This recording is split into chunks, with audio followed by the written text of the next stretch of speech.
Donald ট্রাম্পের নিজের সরকারি টালমাটাল অবস্থায়। শুধু তাই না, ইসরায়েলে যে প্রধানমন্ত্রী নেতানিয়াহু, সেখানে যে সংসদ নির্বাচন হতে যাচ্ছে, তাতে এইবার মোটামুটি বিরোধী দল যেভাবে জোট গঠন করছে, তাতে নেতানিয়াহু মনে হয় এবার আর ক্ষমতা আসতে পারবে না। এইসব বিবেচনা করে মোটামুটিভাবে বলা যায় যে চুক্তি যেটা হয়েছে বা হচ্ছে, এই চুক্তি বেসিক্যালি ইরানের পক্ষে যাচ্ছে, যার কারণে ডোনাল্ড ট্রাম্প তার দেশের লোকজনকেও এই চুক্তির কপি দেখাতে পারছে না, ইসরায়েলকেও না, কাউকে না, গোপন রাখছে। কারণ এই চুক্তি হলে, এই চুক্তি প্রকাশ করলে ডেমোক্র্যাটরা ধরবে, তার দলের সমর্থকরা ধরবে, যারা যুদ্ধের পক্ষের তারা ধরবে, ইসরায়েল ধরবে, আরও বড় চাপে পড়বে। সেক্ষেত্রে ইরান যুদ্ধ নিয়ে যে মার্কিন প্রশাসন বা ইসরায়েল মারাত্মক রকমের সংকটে পড়ে গেছে, বিপদের ভেতরে আছে, এই চুক্তির ভাষা, ধরন এবং চুক্তি করার জন্য ইরানের উপরে চাপ সৃষ্টি করা, এইগুলো থেকে সব কিছু পরিষ্কার হয়। সুপ্রিয় দর্শক, আসসালামু আলাইকুম। আপনাদের সবাইকে স্বাগত জানাচ্ছি এখনকার আলোচনায়। আপনাদের সঙ্গে আছি আমি সিরাজুল ইসলাম। দর্শক, প্রেসিডেন্ট ট্রাম্প ইরানের সাথে চুক্তি করলেন শুধু, নাকি নিজের প্রশাসনের সাথেও যুদ্ধ করছেন? আমি এই প্রশ্ন তুলছি এই কারণে যে ইরানের চুক্তিকে কেন্দ্র করে মার্কিন প্রশাসনে একেবারে চরমভাবে দ্বিধাবিভক্তি দেখা দিয়েছে, ফাটল দেখা দিয়েছে, ভাঙন দেখা দিয়েছে। মার্কিন প্রশাসন দুই ভাগে বিভক্ত হয়েছে, এক পক্ষে ডোনাল্ড ট্রাম্প এবং তার কিছু লোক, আর এক পক্ষে পররাষ্ট্রমন্ত্রী মার্কো রুবিও, যুদ্ধমন্ত্রী পিট হেগসেট সহ আর কিছু লোক। এর প্রেক্ষাপটে এমন খবর বের হয়েছে, যারা এই চুক্তির বিরোধিতা করছে মার্কিন কর্মকর্তাদের ভেতরে, তাদের অনেককেই প্রশাসন থেকে বিদায় দেওয়া হবে, অর্থাৎ বহিষ্কার করা হবে। তার ভেতরে দুই একজন মন্ত্রীও থাকতে পারেন। কারা তারা? একই সাথে আর একটা চমৎকার খবর আছে, ইরানের সাথে আমেরিকা কি চুক্তি করলো, এই বিষয়টি জানার জন্য ইসরায়েল উদ্গ্রীব হয়ে আছে। ইসরায়েল আমেরিকার কাছে দেখতে চেয়েছিল যে চুক্তিতে কি আছে দেখি, টেক্সটটা দাও। ডোনাল্ড ট্রাম্প নেতানিয়াহুকে না বলছেন যে না, দেখানো যাবে না। তাহলে এখানে আর একটা প্রশ্ন আসছে, আসলে এই চুক্তিতে আছেটা কি? ইসরায়েল আমেরিকার এত বড় মিত্র, তাকেও দেখতে দিচ্ছে না, তাহলে বিষয়টা কি? সুপ্রিয় দর্শক, এই বিষয়গুলো নিয়ে এখন আলোচনা করব। আর এর সাথে থাকবে, লেবাননে ইসরায়েলের হামলা অব্যাহত রয়েছে। ইরান জানিয়েছে যদি লেবাননে ইসরায়েল যুদ্ধবিরতি লঙ্ঘন করেই চলে, তাহলে এই চুক্তি নাও হতে পারে এবং ইসরায়েলের বিরুদ্ধে ব্যবস্থা নেওয়া হবে। তাহলে এই চুক্তির সম্ভাবনা আসলে কতটা? তো দর্শক, চলুন আমরা বিস্তারিত আলোচনায় চলে যাই। প্রথমে যে কথা বলবো সেটি হচ্ছে এই যে মার্কিন প্রেসিডেন্ট ডোনাল্ড ট্রাম্প ইরানের সাথে চুক্তি করেছেন। আমেরিকা এবং ইরান যে চুক্তিতে ডিজিটালি সই করেছে, সেই চুক্তি খুবই গুরুত্বপূর্ণ। আমরা পরিষ্কার বুঝতে পারছি এত বড় একটা যুদ্ধ এই চুক্তির ভেতর দিয়ে তার অবসান হচ্ছে, এবং আমেরিকা ইসরায়েলের সাথে অ্যাট এ টাইম যুদ্ধ করছে। এইরকম একটা দেশের সাথে চুক্তি হচ্ছে, এটা নিশ্চয়ই এবং নিঃসন্দেহে একটা ঐতিহাসিক চুক্তি। বাট এই চুক্তিতে কি আছে সেটা ইরানকেও প্রকাশ করতে দিচ্ছে না আমেরিকা, এবং আমেরিকা নিজেও প্রকাশ করছে না। ইরানের ভেতরে এই চুক্তির যে সমস্ত বিষয়াশয় প্রকাশ হয়েছিল, তাতে ডোনাল্ড ট্রাম্প উষ্মা প্রকাশ করেছিলেন, একটু রাগ ভাব দেখিয়েছিলেন যে এই চুক্তিটা দেখিয়ে দিল কীরকম কথা প্রকাশ করে দিচ্ছে। ইরানি কর্মকর্তাদের নিজেদেরকে ঐক্যবদ্ধ করা উচিত এবং পরিস্থিতি সামলে নেওয়া উচিত। তিনি সেই সময় বলেছেন যে ইরানে যে চুক্তির খসড়া প্রকাশ হচ্ছে, এটা ফেক নিউজ, এটা ঠিক না। আবার ইরানকে হয়তো ব্যাক চ্যানেলে মেসেজ দিয়েছেন ডোনাল্ড ট্রাম্প যে এই চুক্তির কথা ফাঁস করা যাবে না। অবশ্যই আমেরিকায় তো এই চুক্তি ফাঁস করেনি। আর ইসরায়েল এই চুক্তি দেখতে চেয়েছিল যে চুক্তিতে আছে কি, আমি একটু দেখতে চাই, আমাকে দেখান। ইসরায়েলের প্রধানমন্ত্রী বেনিয়ামিন নেতানিয়াহু, কিন্তু তাকে দেখতে দেওয়া হয়নি। তার মানে হচ্ছে এই জায়গাটায় প্রশ্ন আসছে, অবশ্যই চুক্তিতে এমন কিছু আছে যা ইসরায়েল মানতে চাইবে না, পছন্দ করবে না, আমেরিকার সাথে প্রকাশ্যে দ্বন্দ্ব শুরু করবে, এমনকি এই চুক্তি যাতে না হয় তার ব্যবস্থা করার চেষ্টা করবে, চুক্তিকে বানচাল করেও দিতে পারে ইসরায়েল। এই আশঙ্কা থেকে ডোনাল্ড ট্রাম্প ইসরায়েলকে চুক্তি দেখতে দেয়নি। মার্কিন কর্মকর্তাদেরকে বা রাষ্ট্রের জনগণকে ওপেনলি যে চুক্তি করা উচিত ছিল, ওপেন করে দেওয়া দরকার ছিল, তার কিছুই করেনি। শুধু তাই না, এই চুক্তির বিরোধিতা করার কারণে মার্কিন প্রশাসনে একদম সুস্পষ্ট ভাঙন দেখা দিয়েছে, ফাটল দেখা দিয়েছে। আমি সম্ভবত গত রাতের ভিডিওতে বলেছিলাম যে এক পক্ষে রয়েছেন president Donald Trump, vice president JD Vance, বিশেষ প্রতিনিধি, ইরান বিষয়ক বিশেষ প্রতিনিধি স্টিভ উইটকফ এবং প্রেসিডেন্ট ডোনাল্ড ট্রাম্পের জামাতা এবং অন্যতম আলোচক জারেড কুশনার। এই চারজন এক পক্ষে। আর অন্য পক্ষে গেছেন যুদ্ধমন্ত্রী পিট হেগসেথ, মার্কো রুবিও পররাষ্ট্রমন্ত্রী এবং সিআইএর প্রধান জন র্যাডক্লিফ। হয়তো তাদের সাথে আরও দু একজন কর্মকর্তা থাকতে পারেন। এই যখন ভাঙন তৈরি হয়েছে, ফাটল দেখা দিয়েছে মার্কিন প্রশাসনে, দুই ভাগে বিভক্ত হয়ে গেছে এই চুক্তিকে কেন্দ্র করে।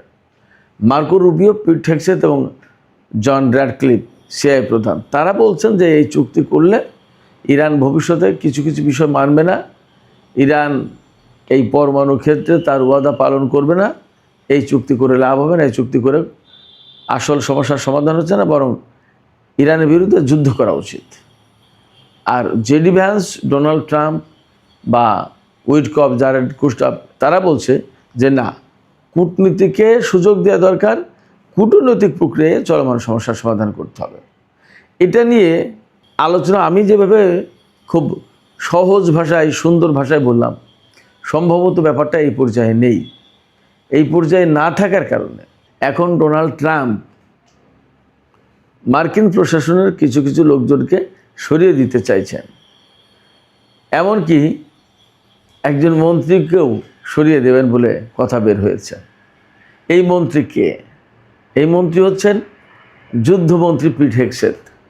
ডোনাল্ড ট্রাম্প এই পিট হেগসেথকে সরিয়ে দিতে পারেন, নতুন কোনো ব্যক্তিকে যুদ্ধমন্ত্রী নিয়োগ করতে পারেন। এটা একটা ব্যাপার। আরেকটা ব্যাপার হচ্ছে সিআইএর যে প্রধান জন র্যাডক্লিফ, তাকেও সরিয়ে দিতে পারেন ডোনাল্ড ট্রাম্প। ডোনাল্ড ট্রাম্প ভাবছেন নিজের প্রশাসনে কাজ করব, নিজের মতো করে চলবো, এরা সবাই পিছনে পিছনে হাঁটবে, আর আমি সামনে যাচ্ছি, এরা পিছন থেকে টেনে ধরছে। তাহলে যারা টেনে ধরছে এইগুলোকে ছেটে ফেলতে হবে। এই যে কিছু লোককে ছেটে ফেলার চিন্তা, এই চিন্তা ডোনাল্ড ট্রাম্প খুব স্ট্রংলি করেছেন এবং ধারণা করা হচ্ছে খুব শর্ট টাইমে এদের বিরুদ্ধে ব্যবস্থা নেওয়া হবে। এদেরকে ছেটে ফেলা বলি, বরখাস্ত বলি, আর যাই বলি, মোটামুটি ডোনাল্ড ট্রাম্প প্রশাসনে একটা আগুন লেগে গেছে, একটা ভাঙন ধরে গেছে, বিস্ফোরণ ঘটে যাচ্ছে। কেন কেন এই বিস্ফোরণ, কেন এই বিভক্তি? এবং ইসরায়েলকেও বিশ্বাস করতে পারছে না। তাহলে আসলে চুক্তিতে কি আছে, যে কথা শুনলে ইসরায়েল এই চুক্তি হতে দেবে না। মোটামুটিভাবে আমরা চুক্তি সম্পর্কে যা ধারণা পেয়েছি এই পর্যন্ত, তাতে দেখা যাচ্ছে যে ইরানের পরমাণু কর্মসূচি বন্ধ হবে না, একদম চিরদিনের জন্য ধ্বংসও করা হবে না, কোনো কিছুই এই চুক্তিতে নেই। এক। দুই হচ্ছে যে ইরানের হাতে যে ইউরেনিয়াম আছে, সমৃদ্ধ ইউরেনিয়াম, তার ভাগ্য কি হবে সেটা নিয়ে আলোচনা হবে।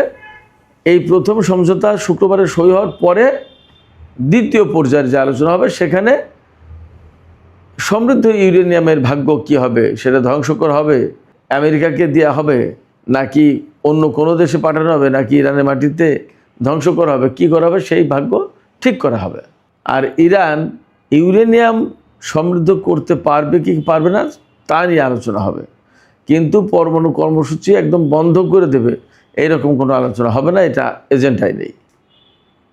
আর একটা আছে কি, যে ইরান বলছে যে তারা পরমাণু অস্ত্র বানাবে না, এটা প্রতিশ্রুতি। এখন এই যে ইউরেনিয়ামের ব্যাপারে বা পরমাণু কর্মসূচির ব্যাপারে, পরমাণু কর্মসূচি বন্ধও করবে না, ইউরেনিয়াম ধ্বংস করবে কি করবে না তারও কোনো নিশ্চয়তা নেই। অর্থাৎ পরমাণু বিষয়ে কোনো নিশ্চয়তা নেই এই চুক্তিতে। এই জন্য ইসরায়েলকে ডোনাল্ড ট্রাম্প এই চুক্তি দেখতে দিচ্ছে না। কারণ ইসরায়েলের কর্মকর্তারা চুক্তি দেখলে বলবে না, এই চুক্তি করা যাবে না, এই চুক্তি মানে না, এই চুক্তি করা যাবে না। অথচ এই ইসরায়েলের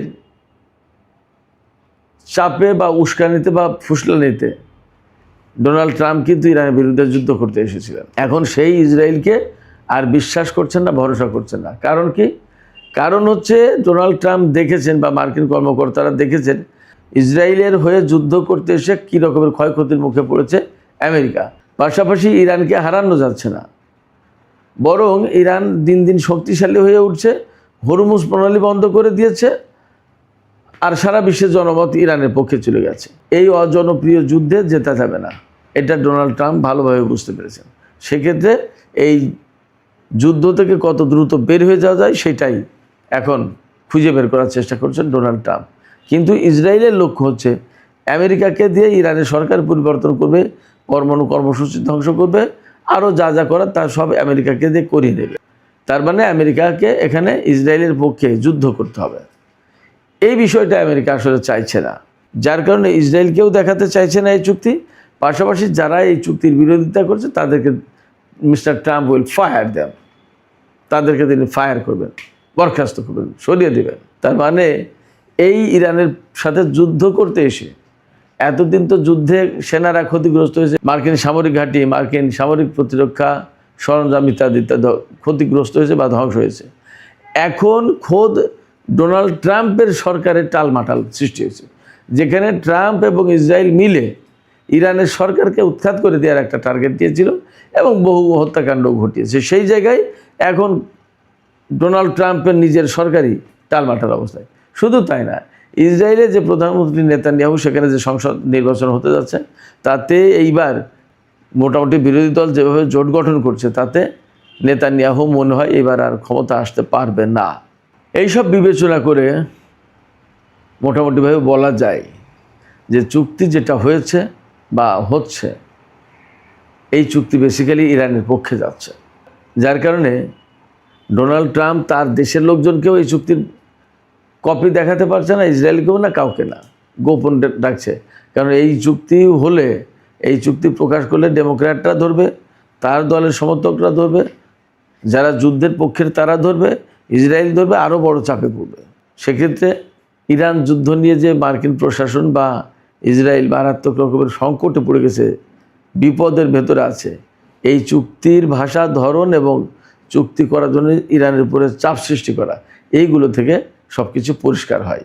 শুধু তাই না, মার্কিন প্রেসিডেন্ট ডোনাল্ড ট্রাম্প গতকাল আরও বলেছেন যে ফ্রান্সে G7 শিল্পোন্নত দেশগুলোর যে সম্মেলন হচ্ছে, সেখানে কাতারের আমিরের সাথে বৈঠকের সময় সম্ভবত অথবা শীর্ষ সম্মেলনের অবকাশে সাংবাদিকদের সাথে আলাপের সময় ডোনাল্ড ট্রাম্প বলেছেন যে ইসরায়েল যে আচরণ করছে, ইসরায়েলের এই আচরণে তিনি আসলে হ্যাপি না।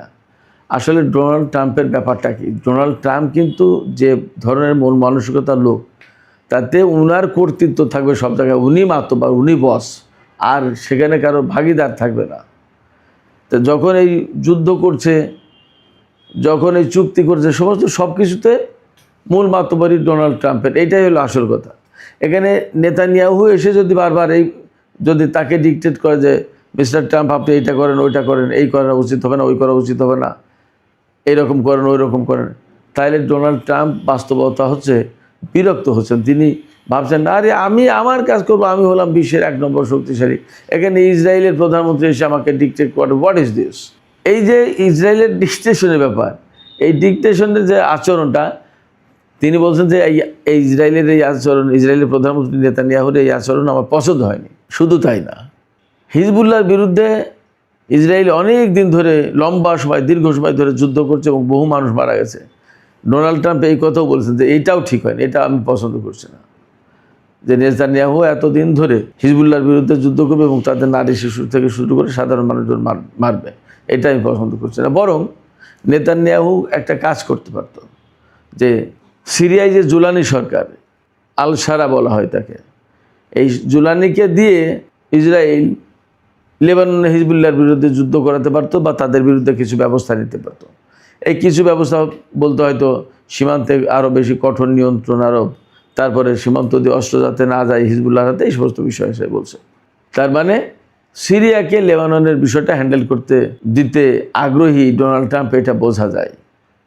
এই কারণে বলছে যে ইসরায়েল এগুলো না করে সিরিয়াকে দিয়ে করাতে পারত। অবশ্যই এখানে নেগেটিভ আর একটা দিক আছে। সিরিয়াকে লেবাননে লেলিয়ে দেওয়া মানে 2 মুসলিম দেশের ভেতরে একটা সংঘাত তৈরি করা, অর্থাৎ মুসলমানদেরকে দিয়ে হিজবুল্লাহকে ধ্বংস করে দেওয়ার একটা চেষ্টা, এটা খুবই ডেঞ্জারাস একটা পদক্ষেপ বা চিন্তা। আমার বিশ্বাস ডোনাল্ড ট্রাম্পের এই বক্তব্য নিয়েও নানা রকমের ব্যাখ্যা বিশ্লেষণ হবে, কারণ তিনি আর একটা দেশকে লেবাননের বিরুদ্ধে উস্কে দিতে পারেন না, বা সিরিয়াকে লেবাননের বিরুদ্ধে বা হিজবুল্লাহর বিরুদ্ধে ব্যবহার করা উচিত এরকম কথা বলা আমার মনে হয় আন্তর্জাতিক আইন বা স্বাভাবিক সেন্সে এটা ঠিক না। যাই হোক, আমি আর একটা খবর এখানে একটু আলোচনা করি। ইরান আমেরিকার ভেতরে যে চুক্তি হচ্ছে তাতে একটা বড় বিষয় হচ্ছে যে লেবানন সহ পুরো মধ্যপ্রাচ্য অঞ্চলে যেখানে যেখানে ইসরায়েল এবং আমেরিকা যুদ্ধ করছে তার প্রত্যেকটা জায়গায় যুদ্ধ বন্ধ করতে হবে। এটা হলো এই চুক্তির প্রধান শর্ত, 1 নম্বর শর্ত। তো যখন 1 নম্বর শর্ত, অথচ ইসরায়েল তা মানছে না এবং সে মানবে না, সে পরিষ্কার করে ঘোষণা দিয়েছে। শুধু তাই না, ইরানের প্রেস টিভি বলছে যে ইসরায়েল গত 2 দিনে 84 বার যুদ্ধবিরতি লঙ্ঘন করেছে। এই জায়গায় ইরানের পররাষ্ট্রমন্ত্রী আব্বাস আরাকচি তিনি পরিষ্কার করে হুমকি দিয়েছেন, সতর্ক করে দিয়েছেন ইসরায়েলকে যে যুদ্ধবিরতি যেটা হয়েছে সেটা যদি রাখতে হয় তাহলে ইসরায়েলকে অবশ্যই হামলা আগ্রাসন বন্ধ করতে হবে লেবাননে, এবং লেবানন থেকে ইসরায়েলি সেনা প্রত্যাহার করতে হবে। তা না হলে আমরা চুক্তিতে যাব না এবং ইসরায়েলের বিরুদ্ধে ব্যবস্থা নেব।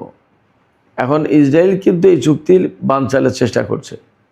ইরান যদি ইসরায়েলের বিরুদ্ধে ব্যবস্থা নেয় তাহলে কিন্তু ইসরায়েলের লক্ষ্যই পূরণ হয়। ইসরায়েল চাইছে না যে ইরানের সাথে আমেরিকার এই চুক্তি হোক, তাহলে ইসরায়েল সবচেয়ে বড় বেশি লুজার হয়, ক্ষতিগ্রস্ত হবে।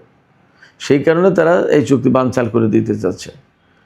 এখন এই বানচাল করে দেওয়ার প্রেক্ষাপট কিন্তু তৈরি করেছে ইসরায়েল। এই অবস্থায় ইরান যদি হামলা চালায় তাহলে চুক্তি বানচাল হয়ে যাবে, আর ইসরায়েলের বিরুদ্ধে হামলা যদি না চালায় ইরান, তাহলে ইসরায়েল এইভাবেই লেবাননের বিরুদ্ধেই হামলা চালাতেই থাকবে। এটা আসলে খুবই দুর্বিষহ একটা ব্যাপার হবে। তখন পরিস্থিতি এমন হবে, ইরান এবং আমেরিকার চুক্তি হয়েছে কিন্তু ইসরায়েল এবং লেবাননের যুদ্ধবিরতি কার্যকর হয়নি, বরং ইসরায়েল লেবানন এবং হিজবুল্লাহকে একদম ধ্বংস করে দেওয়ার জন্য যুদ্ধ অব্যাহত রেখেছে। তাহলে এই যুদ্ধবিরতি আসলে কার্যকর হবে কিনা, আদৌ সই হবে কিনা, এই সমস্ত নিয়ে কিন্তু এখনও অনেক বড় প্রশ্ন আছে। তো সুপ্রিয় দর্শক, আজকের আলোচনা এখানে শেষ করতে চাইছি। যাবার আগে আপনাদের কাছে প্রশ্ন রাখতে চাই বা আপনাদের কাছ থেকে আপনাদের মতামত জানতে চাই। এই যে মার্কিন প্রশাসনের ভাঙন দেখা দিয়েছে এই ইরানের সাথে চুক্তি করার শর্ত শরায়ত নিয়ে, আপনাদের কি মনে হয় যে এটা প্রকৃতপক্ষেই ভাঙন, এবং ডোনাল্ড ট্রাম্পের সাথে যদি বাড়াবাড়ি করে তাহলে পিট হেগসেথ এবং সিআইএ প্রধানকে সরিয়ে দিতে পারেন ডোনাল্ড ট্রাম্প, নাকি সবই নাটক? আপনাদের মতামত কমেন্টে জানাতে পারেন। আর ভিডিও ভালো লাগলে লাইক, কমেন্ট, শেয়ার করবেন এবং চ্যানেলটি সাবস্ক্রাইব করে সাথেই থাকবেন। সুপ্রিয় দর্শক, এখনকার মতো আলোচনা এখানে শেষ করতে চাইছি। আপনারা সবাই অনেক অনেক ভালো থাকুন। আল্লাহ হাফেজ।